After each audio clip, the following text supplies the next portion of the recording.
Welcome to knowledge study point. আশা করি সবাই কেমন আছেন, ভালো আছেন। দেখো 5 সেকেন্ডের উত্তর, এই অঙ্কগুলো তোমাদের হয়তো জানা থাকবে, কিন্তু জানা না যদি থাকে তাহলে তোমরা একবার অবশ্যই দেখে নাও, ঠিক আছে? দেখো আস্তে আস্তে করবো, খুব সিম্পল ভাবে করবো। 5 × 6 × 7 × 8 + 1 আছে, ঠিক আছে? এইরকম যদি থাকে তুমি কি করবে, ফার্স্ট পার্টে ফার্স্ট লিখে নেবে।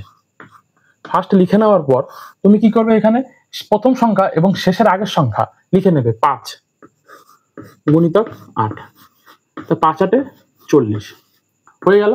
হয়ে যাওয়ার পর সেকেন্ড পার্টে তুমি কি করবে, এই সেকেন্ড পার্টে লজিক অনুযায়ী দেখো 40 আছে, তো এই 40টা তুমি এখানে লিখে দেবে +1। এই যে +1টা আমি এখানে নিয়ে আসলাম, ঠিক আছে? স্কোয়ার করে দেবে, তাহলে কত হলো 41। আচ্ছা 41 স্কোয়ার কত তোমরা তো সবাই জানো, আমি তো আগে করিয়েছি, ঠিক আছে? তাহলে 41 স্কোয়ার কত হবে বলে দাও, 1681। ঠিক আছে, দেখো খুব শর্টকাট ভাবে। হ্যাঁ, এইরকমই ম্যাজিক ট্রিক্স আমি ম্যাথ আনছি তোমাদের কাছে। অবশ্যই কমেন্ট করে দেবেন, লাইক করে দেবেন, সাবস্ক্রাইব করে দেবেন। দেখো কত বড় অঙ্কটা আমি কি শর্টে নামিয়ে দিলাম, ঠিক আছে? তো এই ছিল আজকের ভিডিওটি কেমন লাগলো অবশ্যই কমেন্ট বক্সে জানাবেন। যদি ভালো লেগে থাকে তাহলে লাইক এন্ড সাবস্ক্রাইব করে দেবেন আমার চ্যানেলটিকে। ধন্যবাদ, আসছি নেক্সট ভিডিও নিয়ে। ততক্ষণ সুস্থ থাকুন এবং ভালো থাকুন।